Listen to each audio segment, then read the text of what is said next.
본 방송에서 제공하는 투자 정보는 투자 판단에 대한 조언입니다.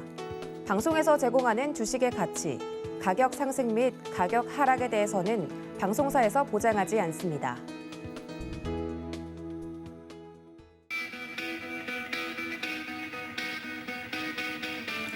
안녕하십니까. 고수익 작전 타임 진행의 도지은입니다.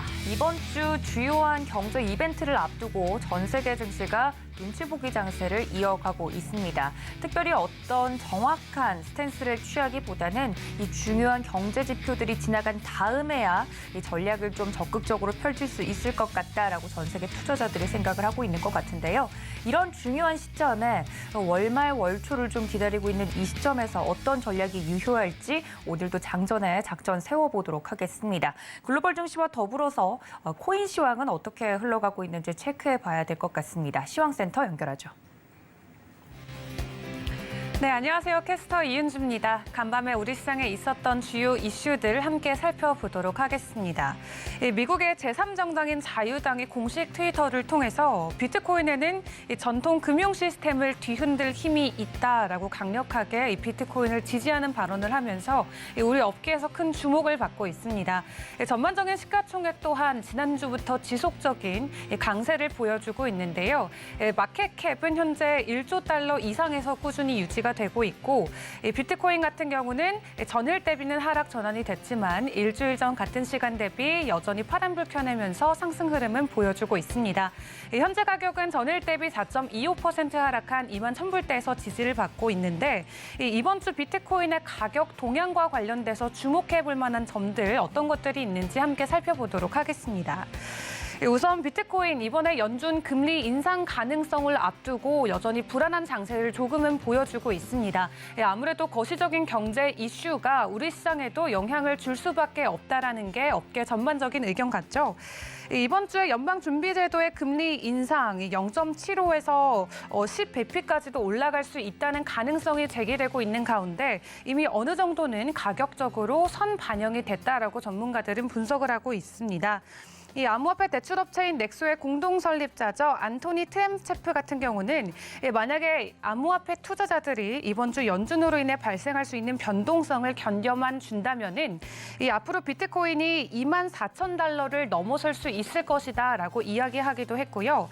이번에 이 고점을 잘 넘겨준다면은 단기적으로 이 3만 달러 선까지도 올라갈 수 있는 이 힘이 우리 시장에 있다라고 분석을 했습니다. 오는 26일과 27일 정책회의에서 기준금리 어떻게 정해질지도 지켜봐야 될 것 같고요. 그런 한편 비트코인의 도미넌스는 지속적으로 하락하고 있습니다. 이 도미넌스라고 하면은 암호화폐 시가총액에서 비트코인이 차지하는 비율을 일컫는데요. 이 한때 강한 이 도미넌스를 보여줄 때는 암호화폐 시가총액 50% 이상을 보여주기도 했지만 이 현재 코인 마켓캡을 통해 확인을 해봐도 현재 41%에서 웃도는 수준을 보여주고 있습니다. 이 도미넌스가 약하다는 것, 결국 이 비트코인보다는 다른 알트코인에 대한 투자자들의 관심도가 높아지는 것이다라고 분석을 해볼 수 있겠는데요. 이 도미넌스가 낮아진다고 해서 우리 시장에 이 악재는 아니지만 비트코인 가격에는 직접적인 영향은 미칠 수 있겠습니다. 뿐만 아니라 상대 강도 지수 또한 다시 50 이후로 후퇴가 되면서 이 두 지표의 동반 하락이 비트코인의 약세 신호로도 비춰질 수 있다는 우려감이 나오고 있고요. 그런 한편 또 거래소의 고래 입금 비트코인의 비중이 아직까지는 위험 구간에 있다라고 합니다.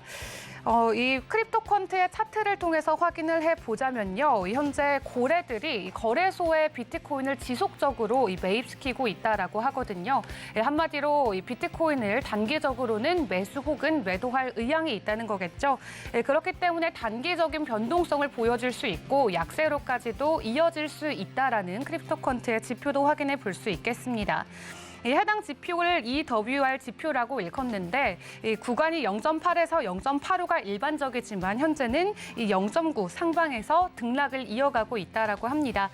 우선 금리 인상이 어떻게 결정될지 먼저 지켜봐야 될 것 같은데요. 우선은 전일 대비 하락한 모습 보여주고 있는 비트코인입니다. 다음으로 이더리움 전일 대비 7.78% 큰 폭의 하락을 보여주고 있습니다. 하지만 지난주 워낙 가파른 상승을 보여줬기 때문에 전주 대비는 여전히 상승 채널을 타고 있는 모습 보여주고 있는데요. 현재 이더리움 가격은 1,400불대 거래가 되고 있습니다. 이 이더리움의 전망을 놓고도 여전히 상반된 견해가 우리 시장에는 지배적인데요. 이 머지에 대한 기대감 그리고 이 기술적 차트로 봤을 때는 여전히 약세 신호가 포착이 되면서 전반적으로 업계 전문가들도 좀 엇갈리는 의견을 보여주고 있는 것 같습니다. 긍정적인 입장에서 보자면은 상승형 채널 패턴 안에서의 최근 움직임을 토대로 이 이더리움의 잠정적인 상방향 되돌림이 예상된다라고 이야기한 전문가도 있고요. 7월 말까지 이더리움의 가격이 $1,700를 웃돌 것이다라고 예견하기도 했습니다. 하지만 이더리움의 4시간 차트 상대 강도 지수가 현재 약세 신호를 보내고 있다라고 분석이 나오면서 7월 18일 이후 이더리움의 가격이 고점에서 상향 조정되고 있는 가운데 이 RSI 지수가 지속적으로 낮아질 경우 결국 $1,350 아래로까지 추가 하락할 수 있다라는 전문가의 의견도 있습니다. 이어서 다음 코인 보도록 하겠습니다. 3위의 테더죠. 큰 변동성 없이 가격 1불이고요. 4위의 USD 스테이블 코인도 큰 변동성 없이 가격 99센트입니다. 이 USDC와 관련해서 또 다른 이야기가 나오고 있는데 이 USDC 같은 경우는 사실 굉장히 리스크가 적은 대표적인 암호화폐로 꼽히기도 하죠. 워낙 스테이블 코인들은 리스크가 많이 없지만 그중에서도 굉장히 안정적으로 잘 운용이 되고 있다라는 좋은 평가를 받고 있는 대표적인 코인인데요. 이 USDC 같은 경우 최근에 이 준비금 보고서를 발표를 했습니다. 현재 시장에 풀려 있는 유통량 같은 경우 554억 달러로 현재 책정이 되고 있는데 이 USDC에서 준비하고 있는 준비금이 557억 달러로 현재 유통량을 상회하고 있다라고 하고요. 그중에서 421억 달러 규모는 이 미국의 단기 국채로 발행이 돼 있고 136억 달러 같은 경우는 현금으로 구성이 돼 있다고 합니다. 한마디로 USDC에서는 언제든지 이 투자자들의 자금을 돌려줄 준비가 돼 있다라고 자신 있게 이야기하고 있는 건데요.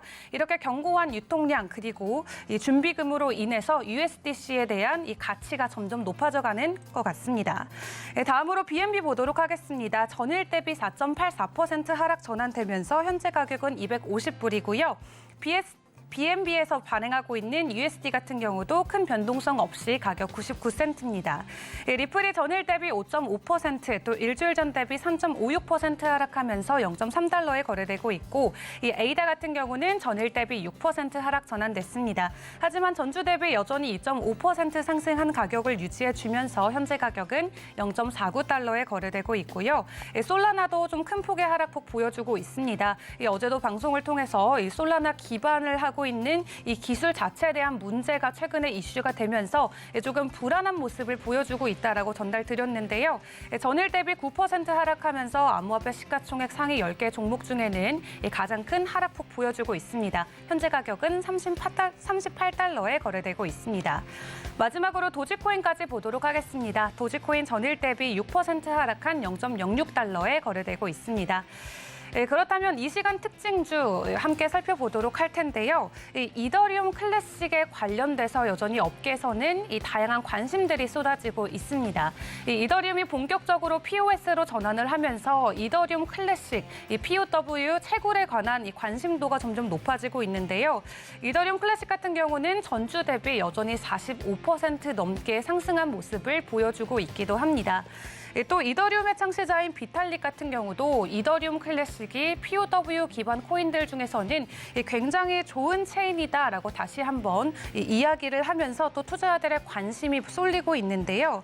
투자자들 같은 경우도 이더리움 클래식에 대한 가격 상승을 지속적으로 기대하고 있는 가운데 콜린 우 같은 경우도 이더리움 기반의 해시 파워를 흡수할 수 있는 이더리움 클래식이 앞으로도 지속적인 가격 상승을 보여줄 것 같다라고 이야기하기도 했습니다. 그렇다면 이 글로벌 전반적인 주요 이슈들도 함께 살펴보도록 할 텐데요. 글로벌 컨설팅 그룹이죠. KPMG 그리고 HSBC가 이번에 설문조사를 진행을 했습니다. 이 아시아 태평양 기반의 스타트업을 이 대상으로 진행을 해본 결과 이 현재 4분의 1 이상이 블록체인 관련된 기업이라고 보도를 했습니다. 총 6,472개 아시아 태평양 스타트업을 대상으로 설문조사를 진행을 했는데요. 그중에 NFT 혹은 디파이와 관련된 사업체가 가장 많았다고 합니다. 그만큼 블록체인과 이 비트코인 도지코인 또 암호화폐를 향한 관심도가 높아진 것을 확인해 볼 수 있지만 그럼에도 불구하고 기업 규모 측면에서는 이 블록체인 기업들이 전반적인 약세를 보이고 있다라고 하고요. 이 보고서에 따르면 100대 스타트업 중 이 블록체인 관련 기업은 5곳에 불과하다라고 합니다. 그런 한편 어제 SEC가 증권으로 규정한다면서 9가지의 코인을 공개를 했습니다. 하지만 문제는 그중 3개의 코인이 국내 거래소에도 상장돼 있는 코인인데요. 그중에서 앰프, 그리고 랠리, 파워레저가 현재 워낙마켓에서 거래가 되고 있습니다. 그렇기 때문에 국내 투자자들의 피해도 피해갈 수는 없을 것으로 예상이 되고 있습니다. 해당 거래소들이 현재는 투자 위험에 대해서 별도로 고지한 곳은 없지만 조만간 이 SEC가 증권형으로 지정한 암호화폐이기 때문에 국내 거래소에서도 퇴출될 가능성이 높아 보입니다.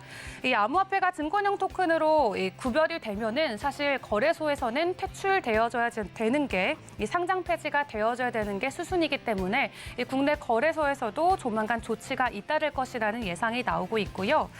마지막으로 민주당의 소식도 가져왔습니다. 국내 가상자산 사업에는 이 네거티브 규제가 필요하다라는 말이 어제 인터뷰를 통해서 전해진 것으로 확인이 됐습니다.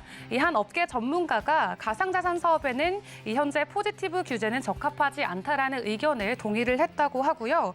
가상자산과 또 블록체인 시장의 발전과 규제 방향을 나라 차원에서 국가 차원에서도 조금 더 논의를 깊이 해봐야 된다라는 이야기가 지속적으로 나오고 있습니다. 현재는 포지티브 규제로 진행되고 있지만 이 네거티브 규제로의 전환이 정말 이루어질 수 있을지에 대한 기대감도 나오고 있는데요.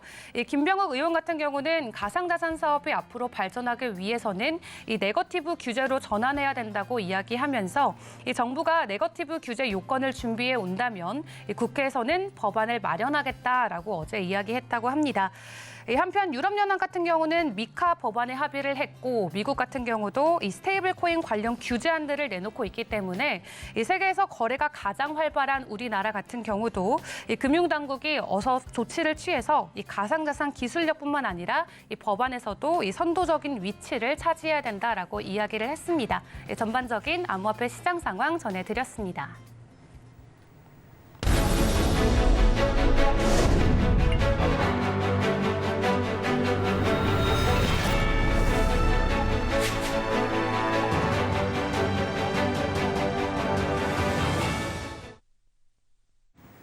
월가 트레이더 버니의 미국 주식 시간으로 돌아왔습니다. ETF 투자에 대해서 계속해서 이야기를 해주고 계시는데요. 오늘은 이 투자자들이 원하는 투자 유형과 스타일 등 주식 구성을 능동적으로 관리할 수 있는 방법에 대해서 알려주신다고 합니다. 오늘 또 미국 시카고 현지에 있는 버니 씨의 의견 들어보시면서 투자에 도움되시기를 바랍니다. 준비해준 내용 지금 바로 만나보겠습니다. So what we've done so far is we've talked about ETFs. We've talked about what are they. We've talked about the different kinds of ETFs you can have. Now let's say you identify your different type of ETF you want, an investment class, investment style, passive, active, all sorts of different things. Now you want to be able to say, okay, well, within that space, are there ways that I can optimize the stock composition within that space? Typically, the stock composition remains the same. So what we've got now, and we've had for the last, say, a lot since 08, but for the last 20 years, we've got what's called Smart Beta. Smart Beta basically allows you to combine the benefits of passive investing with some active investment strategies, but it's all quantitative based. So what you're trying to do is you're trying to use alternative index construction instead of being able to say, okay, give me, like, if I'm going to look in consumer technology and I'll have Apple and I'll have different companies there, okay, and I want Apple to maintain 6.7% of my portfolio, okay, what we're now going to do is we're going to say, okay, I'm going to be in that consumer technology space, but I want to be able to find the best stocks, not necessarily by market capitalization, but the best stocks to be able to be in.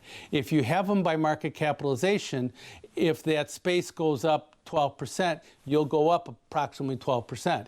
If you change that to be more active and be able to select stocks regardless of their market capitalization, but actually try and identify factors that improve the performance of stocks within that space, you can do that. And that space then may be up 12%, but you may be up 16%.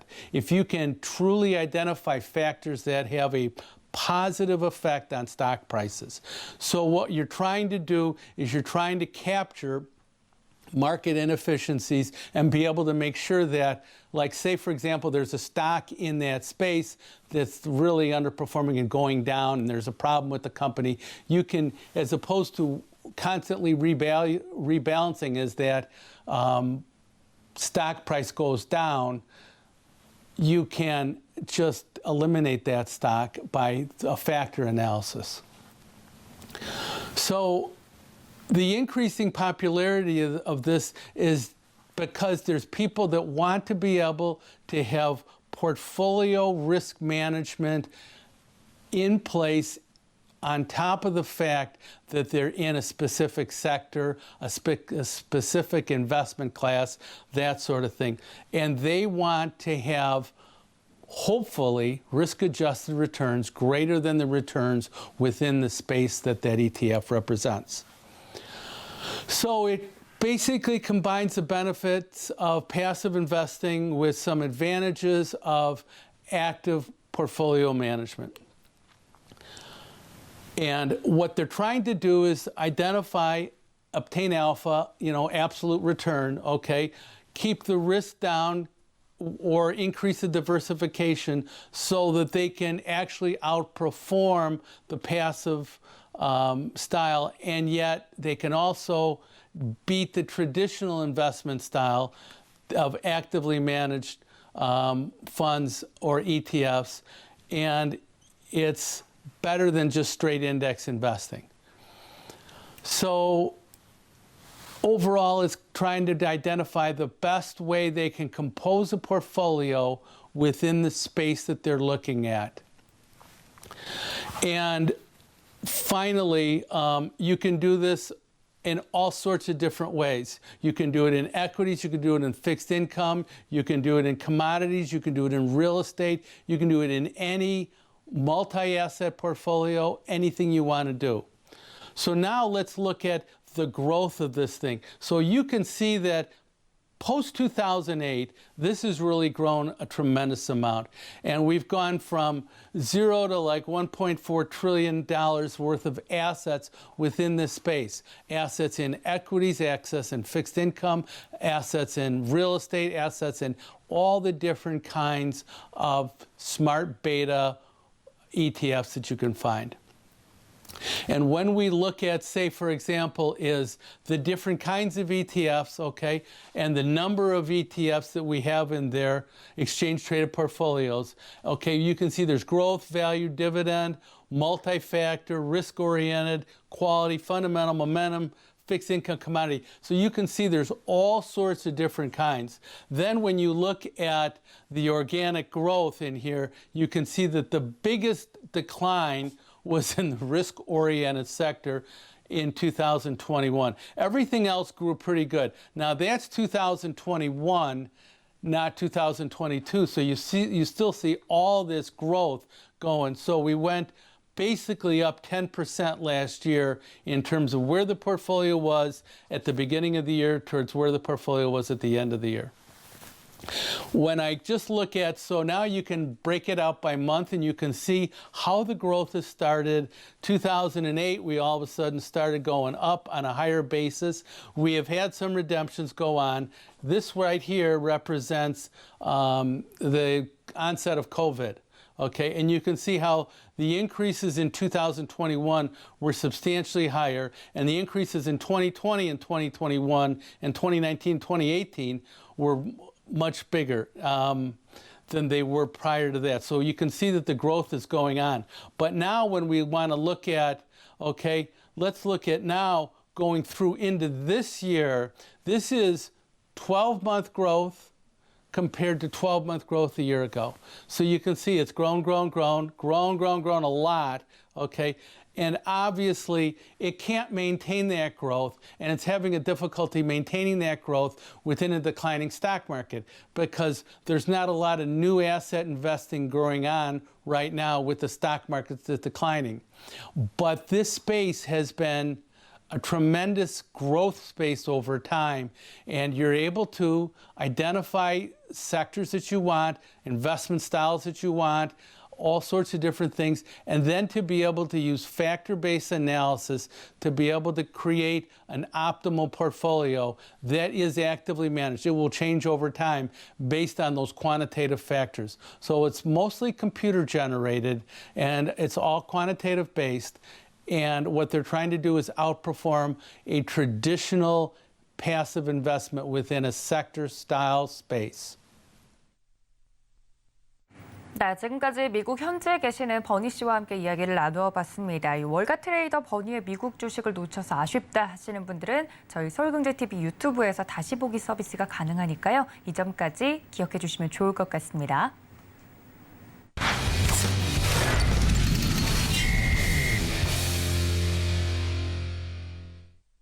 자, 본격적인 국내 증시 작전 세워보도록 하겠습니다. 오늘 도움 말씀 주실 현대차증권의 이재선 투자전략연구원과 함께 이야기 나눠보도록 하겠습니다. 연구원님, 안녕하십니까? 네, 안녕하세요. 네, 반갑습니다. 첫 번째 이슈부터 바로 들어가 보도록 하겠습니다. 또 이렇게 중요한 빅 이벤트들을 앞두고 코스피 같은 경우 어제 마감 상황을 보니 2,400선에 좀 안착을 해주는 모습이었습니다. 7월 초에 2,300선에서 시작을 했던 걸 좀 되돌아보면 그래도 2,400선을 넘어서면서 안정세를 찾아가는 것처럼 보이는데 이걸 반등세라고 봐도 될지 안심해도 괜찮을지 궁금하거든요. 최근 국내 증시 어떻게 보고 계십니까? 네, 국내 증시 같은 경우는 지난주를 기점으로 외국인의 매수세가 점진적으로 관찰이 되고 있는 상황인데요. 다만 아직까지 거래량 회복을 동반하지는 않고 뚜렷한 상승 재료가 부재한 점을 감안을 했을 때는 추세적인 상승을 기대하기는 아직 어렵다고 생각이 들고 있고, 그러나 이제 월간 기준으로 코스피가 올해 두 차례나 10%대 급락을 하였습니다.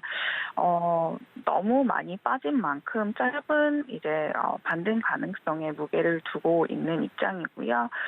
그 기점으로 보자면은 FOMC 회의 빅 이벤트를 넘어가는 기점으로 위험자산 선호 심리가 어느 정도 일부 회복이 될 것으로 판단을 하고 있습니다. 증시에 긍정적인 영향을 미치는 몇 가지 재료를 한번 살펴보면 유가가 하락하고 있는 부분이 공급 인플레에 대한 압력을 조금 우려를 완화시켜주면서 시장의 기대 인플레이션을 누르고 있는 상황인데요. WTI 같은 경우는 6월 말 120달러에서 정점을 형성하고 지금 4월 레벨 수준까지 하락을 했습니다. 이에 우리나라 같은 경우는 에너지 수입국이다 보니까 원화가 이제 유가 레벨에 있어서 굉장히 민감한 변동성을 한 차례 연출을 했었는데 원화 CDS 프리미엄 같은 경우는 지금 48bp로 소폭 하향 안정화되고 있는 상황이고요. 연초 이후에 WTI가 급등하는 구간 내 CDF 상승폭이 EM 대비 조금 가팔랐던 거를 생각을 했다라는 점을 감안을 했을 때 EM 증시도 어느 정도 이 부분에 대해서 긍정적인 재료로 작용을 할 것으로 보여지고 있습니다. 우리나라도 마찬가지로 CDS 프리미엄의 상승 속도가 진정이 된다면 외국인의 매도 압력은 일정 부분 진정이 될 것으로 보여지고 있고요. 그렇다면 증시가 바닥을 형성하고 언제쯤 추세적으로 형성할까라고 봤을 때 추세적으로 상승 반등할까라고 봤을 때 저는 3분기보다 오히려 4분기에 좀 더 무게를 두자라는 입장입니다. 일단 아직까지 미 연준의 긴축 경로가 약화될 그런 재료들이 뚜렷하게 보이지는 않은 상황이고요. 고용 지표가 워낙 또 탄탄하기 때문에 고용 지표가 역설적으로 지금 증시 바닥을 오히려 조금 잡고 있지 않나라는 생각을 하고 있습니다. 그렇기 때문에 고용 지표 약화가 정점을 형성할 때는 증시 바닥이 다다르고 있다는 시그널을 줄 것으로 판단을 하고 있고요. 실제로 금융위기 당시도 실업률이라든지 내지는 실업수당 청구 건수가 정점을 형성할 때 증시는 바닥을 형성하고 우상향하는 기조를 그렸다라고 보시면 될 것 같습니다. 연준이 경기 침체에 대한 고려하는 시점은 실업률이 4.1% 이상을 상회하는 구간이 가능성이 높은데 아직까지 실업률은 3개월 연속 3.6% 완전 고용 수준을 보여주고 있는 상황이고요.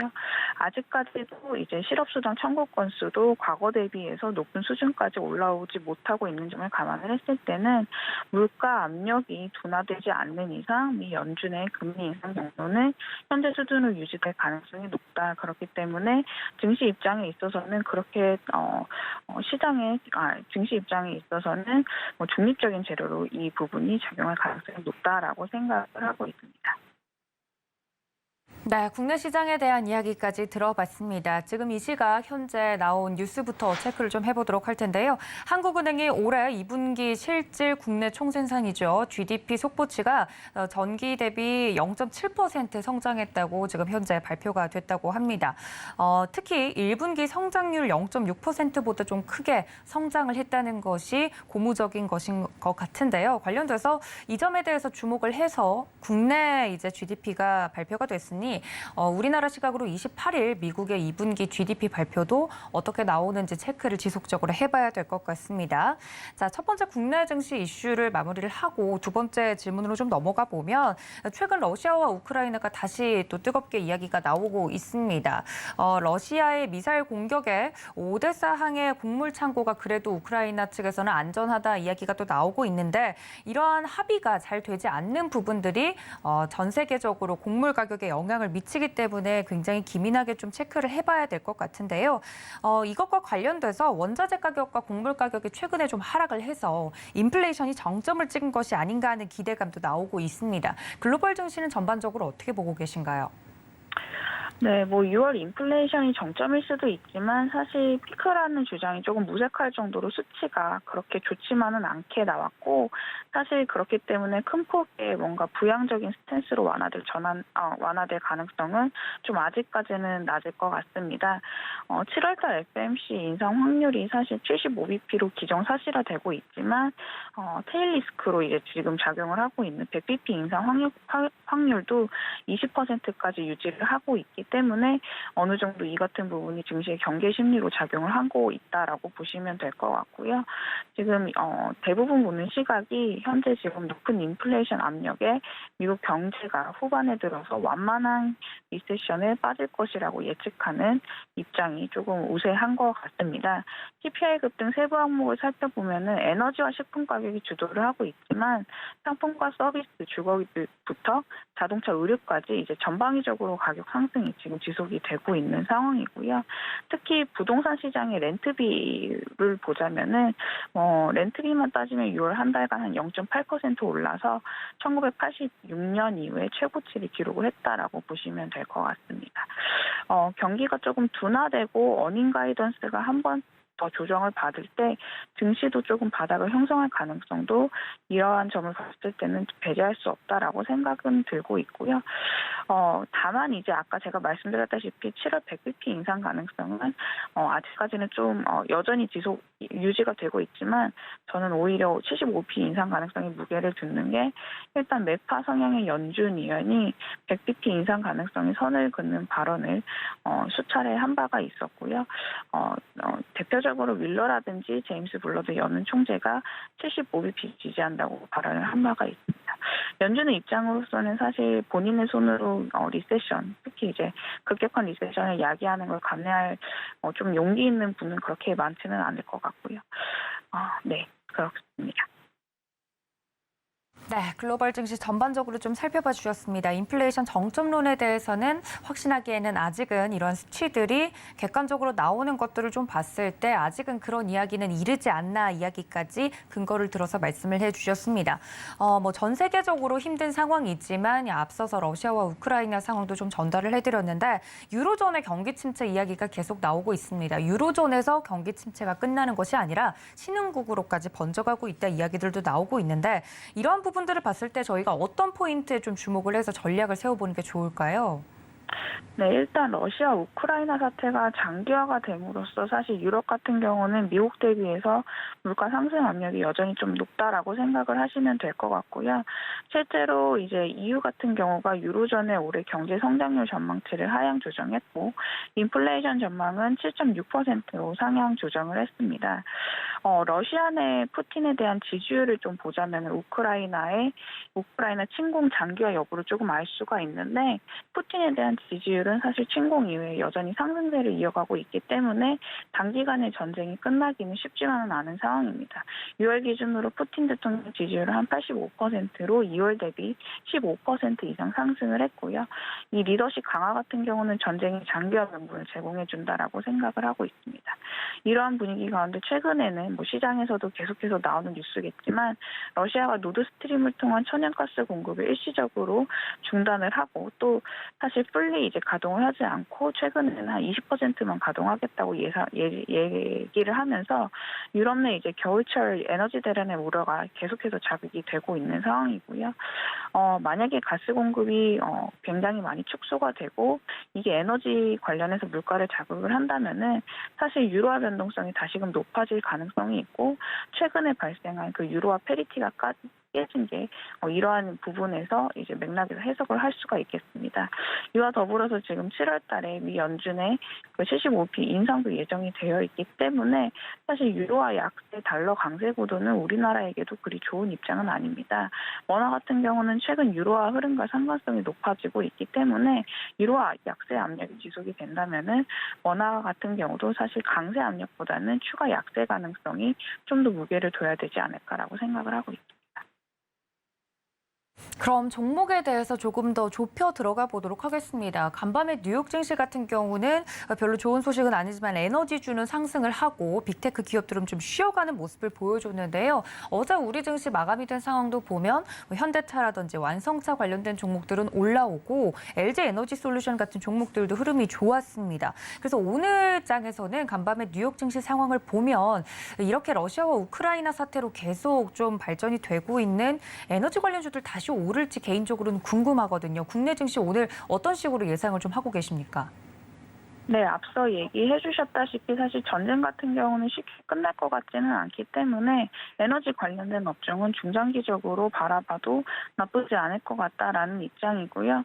실제로 지금 유동성이 위축이 되고 이익 어닝이 감소할 것이라는 시각이 우세한 이런 현 입장에서는 업종 같은 경우는 정책이라든지 내지는 이익 방어력이 높은 업종이 편안한 선택지가 될 것으로 보여지고 있습니다.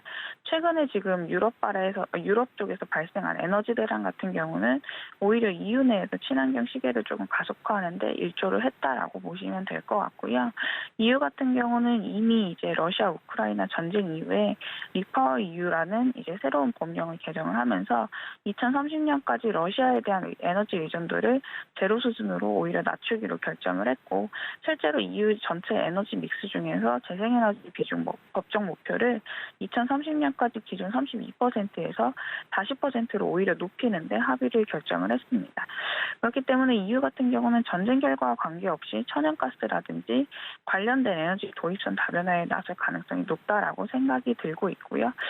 지나친 에너지 의존이 오히려 러시아의 에너지 무기화로 조금 자극을 줬기 때문에 이 같은 경우가 장기화되는 것을 방지하기 위해서 선제적으로 향후 움직일 것으로 판단을 하고 있습니다. 우리나라 같은 경우를 보자면은 유럽 LNG 인프라 투자 활성화 기대감이라든지 LNG 교육 기대감이 늘어나면은 관련 업종이 좀 중장기적으로 계속해서 수혜를 받을 것 같고요. LNG 인프라 투자 기대감이라든지 노선에 관련된 이슈가 계속해서 나오는 상황 속에서는 조선이라든지 유틸리티 업종이 좀 괜찮을 것 같고, 에너지가 가는 길을 이제 각 국가별로 이제 사수해야 되는 움직임이 중장기적으로 그려지기 때문에 사실 방위비도 점차 늘고 있는 상황입니다. 그렇기 때문에 방위 업종이라든지 관련된 업종도 괜찮을 것 같고요. 또 단기적으로 에너지 대란을 좀 극복하기 위해서는 태양광 설치가 그나마 좀 빠른 시간 내에 설치할 수 있는 유일한 재생에너지 중에 하나입니다. 그렇기 때문에 태양광 관련된 업종도 좀 눈여겨볼 필요가 있다라고 생각을 하고 있습니다. 네, 에너지 관련주들이 간밤에 또 뉴욕 증시에서 상승이 나와서 자세하게 좀 여쭈어봤습니다. 그렇다면 연구원님, 이번 주 굉장히 중요한 빅 이벤트를 좀 앞두고 투자자들이 어떤 전략을 펼쳐야 할지 궁금해하실 것 같습니다. 이렇게 좀 변동성이 많을 땐 가만히 있는 게 답인지 궁금한데 이번 주 전략 저희가 어떻게 세워볼까요? 네, 사실 코스피 같은 경우도 고점 대비 낙폭 거의 한 30% 기록을 하면서 사실상 6월 이후에 약세 구간에 진입을 했고, 마찬가지로 S&P 500도 한 25% 수준까지 하락을 하면서 이미 거의 증시 같은 경우는 마일드한 리세션 가능성을 반영한 조정폭을 이미 보였다라고 생각이 들고 있고요. 따라서 상반기 대비 사실 추가적인 낙폭 같은 경우는 지금 하반기에 들어서는 점차 얕아질 것으로 생각을 하고 있습니다. 다만 이제 이 시장 같은 경우가 향후 주목할 이슈는 인플레이션에 대한 우려보다는 이제 리세션 강도가 얼마나 진행이 될 거냐에 대해서 시장의 방향성이 조금 결정이 될 것 같고요. 그렇기 때문에 유동성의 조정이 상반기 때 한 차례 진행이 됐다면은 오히려 이제 하반기 때는 이익 조정에 대한 좀 하방 압력이 높아질 가능성이 한 차례 더 있다라고 생각을 하고 있습니다. 다만 이제 아까 제가 말씀드렸다시피 워낙 많이 또 빠지기도 했고 위험자산 선호 심리가 이제 어느 정도 조금 살아나는 부분에서는 단기 반등 여력이 있다라고 생각이 들고 있고요. 7월 FMC 이후에 7월 FMC가 사실 시장의 예상치에 부합하는 수준만 나온다면 단기적으로는 위험자산 선호 심리가 조금 괜찮아질 것으로 생각을 하고 있습니다. 그렇기 때문에 증시 투자자 입장에서는 오히려 지금 같은 경우는 매도하는 것보다는 보유라든지 혹은 제가 아까 말씀드린 방어주 업종으로 전략을 대응을 짜보시는 것이 조금 유용하지 않을까 생각을 하고 있습니다. 네, 이번 주 전략에 대한 이야기까지 나눠봤습니다. 지금까지 현대차증권의 이재선 투자전략연구원과 함께했습니다. 연구원님 고맙습니다. 네, 감사합니다. 네, 이렇게 국내 증시와 그리고 글로벌 증시에 대한 이슈까지 체크를 해봤는데요. 본격적인 종목에 대한 이야기 나눠보도록 하겠습니다. 글로원 파트너스 이성웅 이사님과 함께합니다. 이사님, 안녕하십니까? 네, 안녕하세요. 네, 반갑습니다. 첫 번째 이슈부터 바로 좀 들어가 보도록 하죠. 간밤에 마무리가 된 뉴욕 증시 상황과 더불어서 이번 주 빅 이벤트가 있다는 이야기 계속해서 좀 전달을 해드리고 있는데 우리나라도 이제 주요 기업들이 실적 발표가 이어지고 있죠. 체크 포인트 짚어주신다고요. 네, 2분기 실적 이어지고 있는데 저번 주의 흐름과 관련해서는 2분기 실적 대비해서 실적 발표 이후에 주가가 조정이 나오는 모습이었는데 어제 같은 경우는 2분기 실적 발표 이후에 주가들이 상승을 하는 모습이었습니다. 즉 여기에서 알 수 있는 점은 절대 주가 수준, 이게 고점 대비해서 어느 정도 하락했는지 저점 대비해서 어느 정도 상승을 해 있는지 그 부분에 대한 파악이 필요하겠고, 이와 연결해서 실적 예상치가 지금 어느 정도 수준인지, 실제 그 실적이 어떻게 나오는지 여부에 대한 점을 체크 필요하겠습니다. 어제 같은 경우는 구체적으로 오스템 임플란트의 실적 발표 후 상승하는 흐름이 나타났었고요. 임플란트 관련주들은 월별 데이터를 저희가 수출입을 통해서 환산해서 알 수 있는데, 이게 10일, 20일, 30일 기준으로 코드를 입력하면 저희가 미리 볼 수가 있습니다. 100% 맞는 거는 아닌데 각 지역별로 수출이라든지 수입이 특히 수출 같은 경우가 나가는 비중 같은 경우를 환산해서 저희가 볼 수 있겠는데요. 월별 데이터 쪽에서 최근에 10일, 20일 이 데이터들이 좋지 않았다 보니까 주가가 한 차례 조정이 나왔었습니다. 근데 일단 2분기 실적에 반응을 하는 모습이었고요. 여기에 따라서 저희가 살펴봐야 될 점은 오늘의 실적 발표, 현대두산인프라코어, 현대일렉트릭, 현대제철의 실적 발표가 있습니다. 대표적으로 실적 예상치가 그렇게 높게 책정은 되어 있지 않습니다. 그리고 좀 소외가 되어 있는 업종이기도 하고요. 여기 안에서 예상치보다 실적이 잘 나오는 종목이 있다고 하면은 절대 주가가 떨어져 있는 상황에서 주가의 반등이 강할 수 있기 때문에 저희가 이러한 국면에서 2분기 실적 시점에서 절대 주가가 떨어져 있는 종목들 가깝게는 실적 발표가 오늘 있는 종목 중에 살펴보고 갈 필요가 있다는 점에서 종목을 연결해서 말씀드리려고 합니다. 네, 실적 발표 일정들을 다시 한번 좀 체크를 해주셨는데요. 그렇다면 관련돼서 볼 만한 오늘의 특징주 어떤 종목일까요? 네, 오늘의 종목은 현대일렉트릭을 말씀드리겠습니다. 현대일렉트릭 같은 경우는 전력 공급 과정에서 기기 솔루션을 공급하는 기업인데요. 이 기기 솔루션 중에서 저희가 익숙하게 알고 있는 거는 변압기 같은 경우를 알고 있고요. 현대일렉트릭이 크게 주목을 받지 못하다가 한 1년 전쯤에 전기차 충전소와 관련해서 전기차 충전을 각 가정 쪽에 단지에서 이거를 활성화시키려고 하면은 현재의 변압 수준으로는 전부 다 이거를 충족을 할 수 없기 때문에 변압기에서 교체라든지 추가가 되는 사이클이 나타날 수 있다는 점에서 한 차례 주가 상승이 나왔었고요. 최근에는 방산과 관련된 이슈와 연결돼서도 이 부분이 뭐 재건이라든지 그 부분에 포함이 될 수 있는 점에서 테마적인 요소로 주가가 한 차례 상승을 했었고, 그다음에 신재생에너지와 관련해서도 결부해서 풍력, 태양광 이러한 산업을 정체적으로 연결을 했을 때 에너지 측면에서도 부각이 가능하다는 점에서 전력 공급 과정에서 기기 솔루션을 공급하는 현대일렉트릭이 부각이 되었었습니다. 이러한 히스토리를 통해서 살펴보면 어제 같은 경우 각각 5% 정도의 주가가 상승을 했었습니다. 이게 여름 같은 경우 장마가 지나가고 좀 더워지는 그러한 구간에는 테마적인 요소, 스마트 그리드라든지 그러한 요소가 시장에서 부각이 되는데, 실적과 관련해서도 대형주 같은 경우도 테마군보다는 상승 탄력이 강하지는 않지만은 관련해서 연결된 상승이 나타날 수 있겠고요.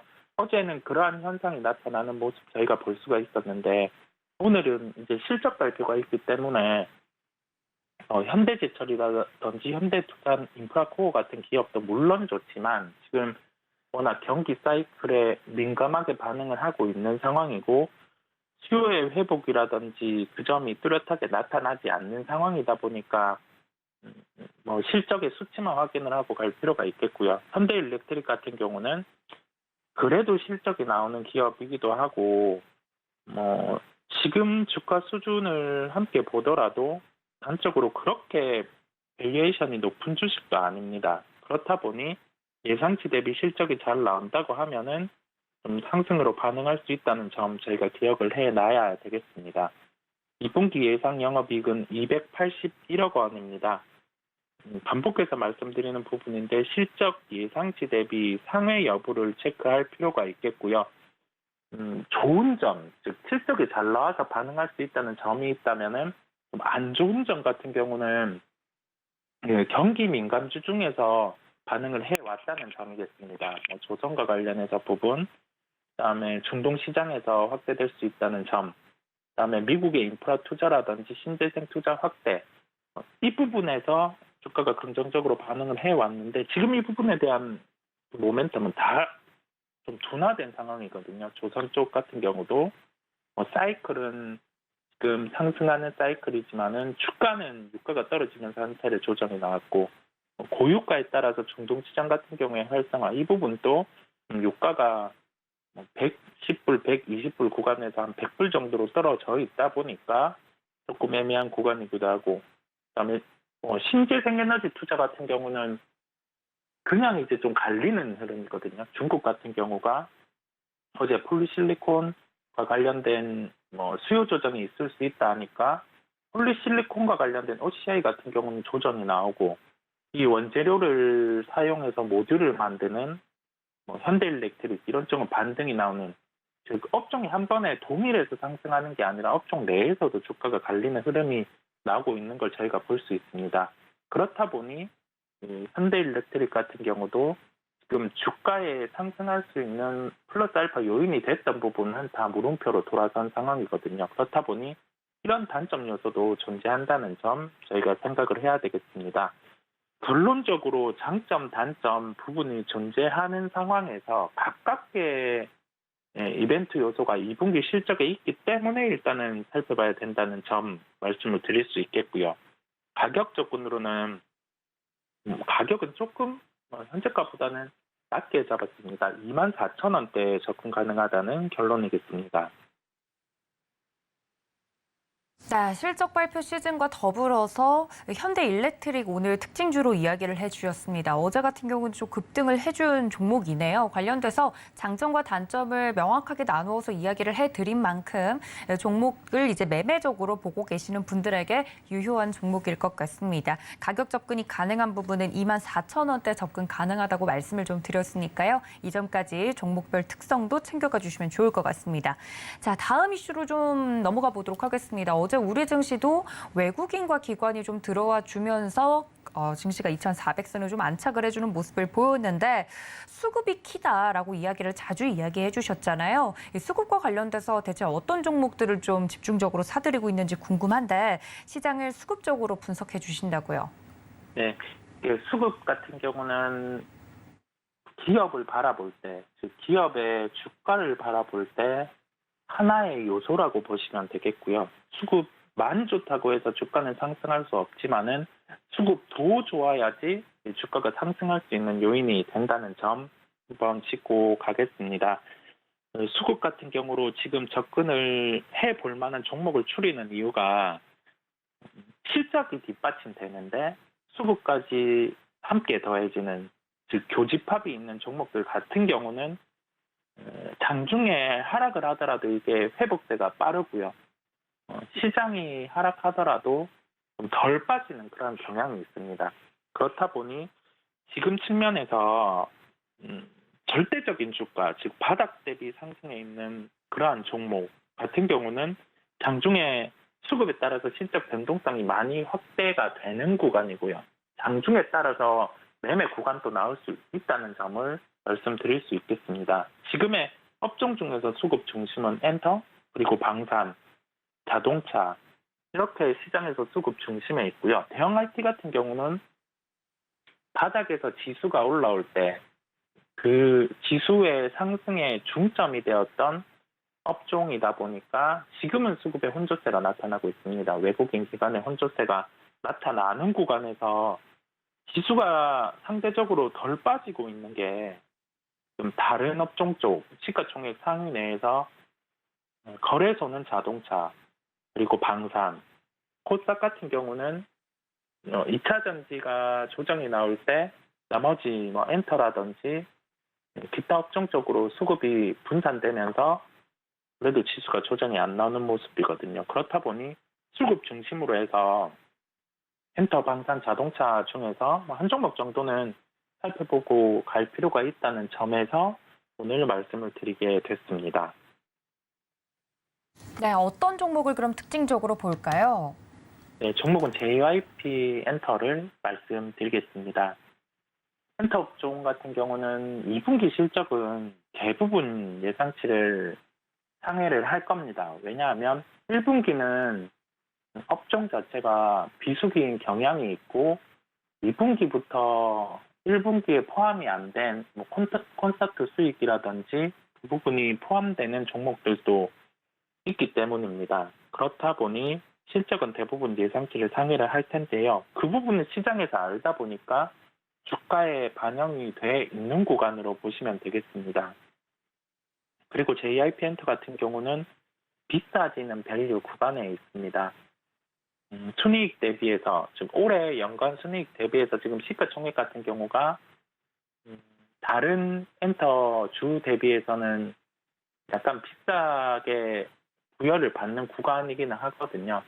근데 다만 비싸다고 해서 지금 매도를 하고 놓아버리기에는 확인을 하고 갈 요소가 있기 때문에 말씀을 드리는 거고요. 일단은 하반기 구체적인 콘서트 여부 이 점도 포인트겠고 본격적으로 이제 트와이스, 있지, 스트레이키즈, 엠믹스 이런 그룹들이 앨범이 나오고 활동을 하게 되는 측면이 있습니다. 즉 여기에서 알 수 있는 점은 2분기 실적은 뭐 긍정적이라는 걸 다 알 수 있고 3분기 같은 경우는 이러한 대표 라인업들이 활동을 하면서 2분기보다 더 좋아질 수 있는 실적의 요소가 있기 때문에 집중을 하고 살펴봐야 된다는 점 말씀드리겠습니다. 결론적으로 가격 접근 같은 경우는 55,500원대에 접근 가능하다는 점 말씀드리겠습니다. 이 가격을 제시드린 이유가 어제 같은 경우는 한 55,000원대로 시작을 해서 57,000원대까지 상승을 하는 흐름이 나타났거든요.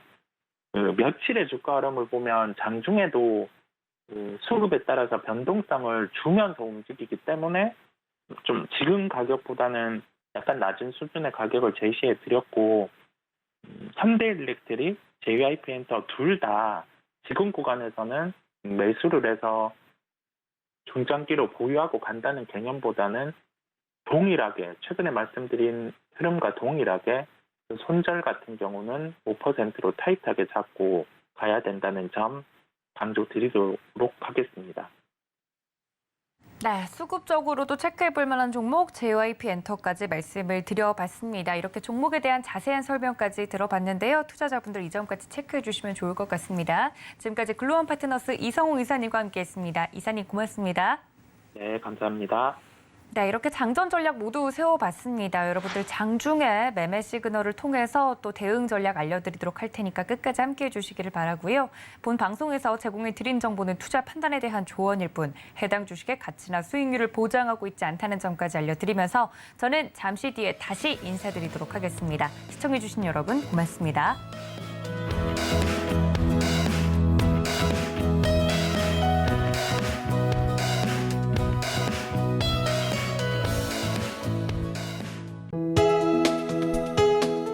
본 방송에서 제공하는 투자 정보는 투자 판단에 대한 조언입니다. 방송에서 제공하는 주식의 가치, 가격 상승 및 가격 하락에 대해서는 방송사에서 보장하지 않습니다.